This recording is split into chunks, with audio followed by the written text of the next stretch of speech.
So, I think it's time we talk about a certain type of person that's taking over Twitter. Mention this because I've seen a few close friends who retweet and follow these people without realizing that they're rather, what's the right word? Insidious purpose actually is. And they take what they say in good faith and at face value. I don't blame people I know for not realizing the nature of these bad people and that they're bad actors who are arguing in bad faith. But I think it's time to be brutally honest about the kinds of people we're talking about. I'm talking about people like End Wokeness, who, on first blush, they may seem reasonable, but they're not reasonable by any stretch of the imagination. End Wokeness is a very hyper-paleo-conservative far-right account. Let's not beat around the bush on that one. They may say they're about protecting kids or revealing pedos and rapists, but that's not their goal.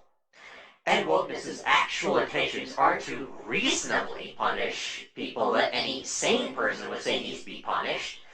End Wokeness's actual intentions are to try and equivocate LGBTQ plus people with people that any sane person would need to be punished.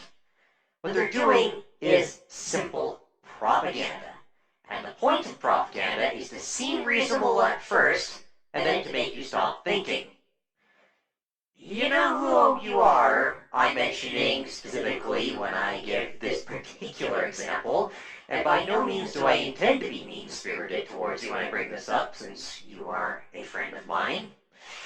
But there's one situation where some people in Africa were charged with quote-unquote aggravated homosexuality, and End Wokeness brought up that the community notes said that it was because they were rapists. And, well, yeah, that bit seems reasonable on the surface, and I don't blame you specifically for going, yeah, that seems reasonable.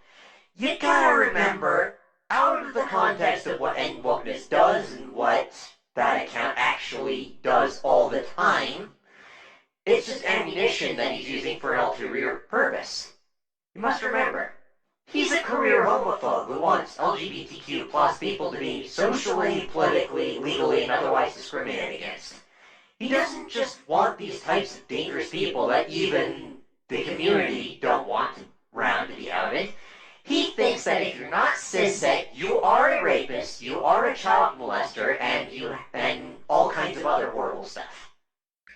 He's a far-right bigot, and you have to keep in mind to not just look at each tweet in a vacuum of individuality and watch for people like that. Other examples, gays versus groomers, who are not gays at all. They are pretty much entirely straight, and they've never actually helped an LGBTQ plus person in their entire existence. Or, people who are just fucking shameless like Lips of TikTok and other people like that. Let's be honest with what they actually think and want for starters. This whole gays or groomers thing, this was started by a right-wing pundit whose main goal with all of this was to sow distrust in the public education system, so he could get money from the sales of his right-wing homeschooling kits.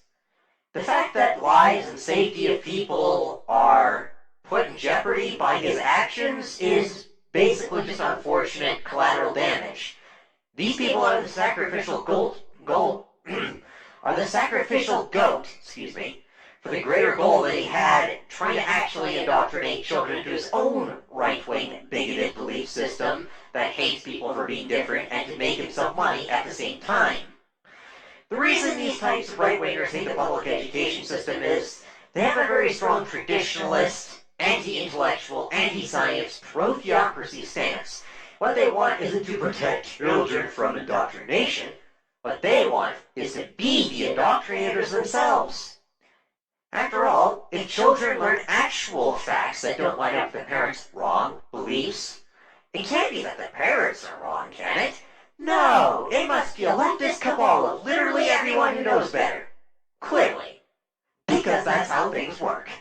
It's not that reality doesn't agree with these paleo-conservative hacks who want to hate different people for merely existing and establish dominance of false, unsupported, and dangerously scientific ideas. No.